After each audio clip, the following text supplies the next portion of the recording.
Assalamualaikum warahmatullahi wabarakatuh. Hamdan wa syukran lillah, salatan wa salaman daiman ila rasulillah, wala hawla wala quwata illa billahil aliyyil azim. Sinit tomatua malabiku sila suraku ya pada upakalabi jamaah tarwih yang insyaallah dirahmati oleh Allah subhanahu wa ta'ala. Wa in ta'uddu ni'matallahi la tuhsuha, kata Allah. Yakumiloi reke-reke papinyaman naringi pung Allah subhanahu wa ta'ala, la tuhsuha, sungguh kita tidak mampu untuk menghitungnya. Olehnya itu saya mengajak kepada kita semua, terusus kepada diri saya pribadi, mari kita menjadi hamba-hamba Allah yang senantiasa menghiasi diri kita dengan syukur. Sebab Allah memberikan jaminan kepada kita sekaligus memberikan peringatan bahwa la in syakartum la azidannakum wa la in kafartum inna azabi lasyadid. Dalam hadis riwayat Imam Bukhari dari Ibnu Abbas dikisahkan bahwa suatu ketika Rasulullah sallallahu alaihi wasallam bersama para sahabat, lalu kemudian beliau berkata, ni'matani maghbunun fihima katsirum minan nas. Ada dua nikmat Allah yang banyak di antara manusia tertipu oleh keduanya. As-sihhatu wal faragu, kata Nabi, tubuh yang sehat dan waktu yang lapang. Nah, tafsir Andre Guru Rimakadana, kata maghbunun, tertipu, bermakna bahwa banyak orang yang menyia-nyiakan dua nikmat yang Allah berikan kepadanya. Dia diberikan tubuh yang sehat, nayakiade napakiguna sibaw madecing untuk panguloy alena loripong Allah subhanahu wa ta'ala. Kuato paro, dia diberikan waktu yang lapang, nayakia dia sia-siakan waktu itu untuk kepentingan memperbanyak amal ibadah kepada Allah subhanahu wa ta'ala. Olehnya itu, Bapak Ibu hadirin, tumatuaku sila suratku yang insyaallah dirahmati oleh Allah. Secara singkat izinkan saya mengajak kepada kita semua, pertama, mari manfaatkan nikmat tubuh kita yang sehat dan nikmat waktu yang lapang yang Allah berikan kepada kita untuk pertama memperbaiki ibadah kepada Allah subhanahu wa ta'ala. Dalam Al-Quran banyak sekali kita temukan peringatan dari Allah subhanahu wa ta'ala. Bahkan Allah bersumpah atas nama waktu. Bahkan Allah bersumpah hampir di setiap waktu yang kita kenal. Pertama, mungkin kita coba melihat satu ayat yang Allah berikan nasihat yang luar biasa kepada kita untuk memanfaatkan waktu.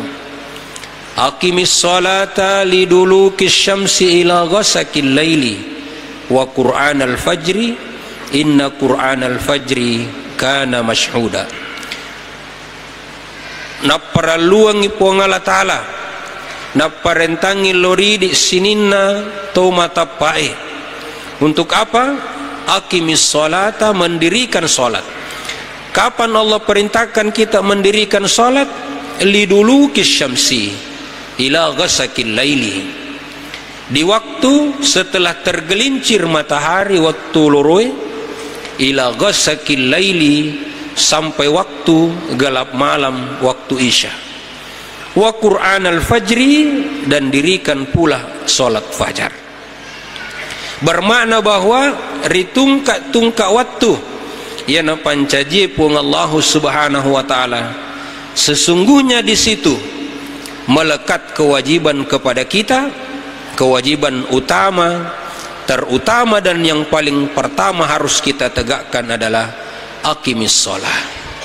Maka rugilah orang, bahkan celakalah orang yang lewat setiap waktu yang Allah berikan kepadanya, yang Allah bersumpah wal fajr demi waktu fajar, wad duha demi waktu duha, wal asri demi waktu asar, wal lail demi waktu malam.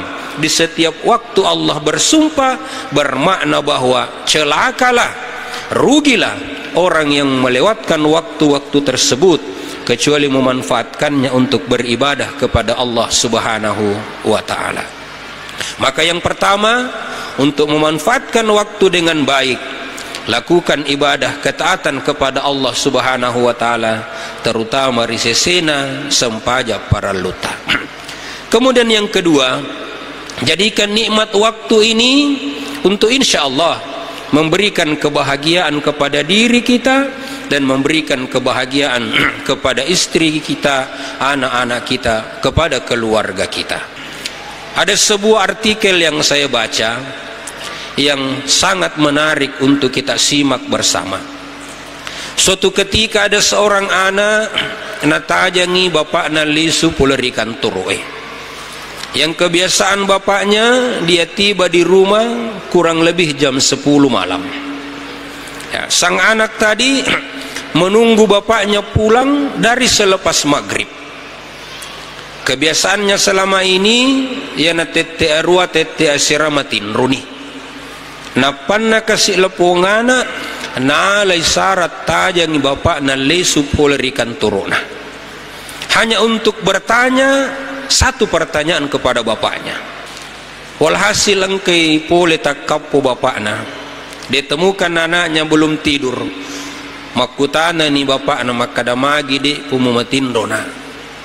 Anaknya bertanya, wahai bapak, izinkan saya bertanya satu pertanyaan kepadamu. Apa pertanyaan sang anak? Dia tanya bapaknya, siaga ro gajita bapak rijama-jamata. Berapa bapak digaji untuk pekerjaan yang bapak lakukan? Tentu dengan perasaan heran dan penasaran, sang bapak berkata kepada anaknya, aga betua mutanaikaya. Namun singkat cerita, sang bapak pun memberikan penjelasan kepada anaknya bahwa, wahai anakku, bapak ini kerja sehari 10 jam. Setiap jam bapak ini digaji 40.000. Lalu kemudian sang anak berkata, weh cocok nih bapak, upahan nih. Olehnya itu saya minta tolong kepada bapak, tolong pinjamkan kepada aku malam ini pak, uang tak 10.000. Melo ilepongana min rangi duit na bapak na 10 sabu. Sang bapak kembali penasaran, agak katana, kau mau beli apa tengah malam? Aja pi. Namun naliwas 10 sabu, matindo ni iolona. Tapi sang anak terus mendesak bapaknya, lalu kemudian mengatakan, saya dari tadi menunggu bapak pulang bertanya berapa bapak digaji bapak bekerja. Hari ini saya sudah mendapatkan jawaban, bapak digaji dalam 1 jam 40.000. Tadi sebelum bapak pulang, saya membuka tabungan saya, celengan saya. Saya temukan uang celengan saya pak hanya 30.000. Ia naro upwak kata melo kak minrangi duit tak 10 sabu untuk mencukupkan uang saya 40.000. insyaallah saya akan kembali menabung untuk membayar utang saya kepada bapak yang 10.000. Makutana nila po bapak agak katamuna, untuk apa uang 40.000 itu? Sang anak menjawab, saya ingin membayar waktu bapak 1 jam dengan uang saya 40.000. Saya sangat ingin, saya sangat rindu tinggal bersama bapak paling tidak 1 jam. Masya Allah, tabarakallah. Walaupun mungkin bapak ibu tabi'in hanya sebuah artikel, namun mungkin memberikan gambaran kepada kita bahwa mungkin selama ini Kita sibuk dengan pekerjaan kita, lalai kita untuk memberikan kebahagiaan kepada anak-anak kita, lalai kita membagi kebahagiaan bersama keluarga kita. Maka sia-sialah pengorbanan kita dengan bekerja di kantor seharian. Walau mungkin gaji kita banyak, walau mungkin penghasilan kita berlimpah, tapi kebahagiaan anak-anak kita abaikan. Itulah sebab Allah Subhanahu wa taala, Rasulullah Muhammad sallallahu alaihi wasallam sangat menganjurkan kepada kita semua untuk kita mampu mengelola waktu ini dengan baik. Seperti yang diisyaratkan oleh Imam Asy-Syafi'i, beliau mengatakan bahwa al-waktu kas-sayf. Waktu itu adalah ibarat pedang. Kalau bukan kita yang menebasnya, maka pedang itulah yang akan menebas kita. Bermakna bahwa ketika kita tidak mampu memanfaatkan waktu dengan baik, kita akan dibinasakan oleh waktu. Nah, ya sebaliknya, ketika kita mampu menggunakan waktu kita dengan baik untuk pertama mendekatkan diri dengan ibadah kepada Allah, yang kedua memberikan kebahagiaan kepada keluarga kita, terkhusus anak-anak kita yang sangat butuh perhatian kita, maka insya Allah kita akan merasakan nikmatnya hidup. Kita akan merasakan kebahagiaan hidup, bahagia hidup di dunia, dan insya Allah bahagia hidup di akhirat.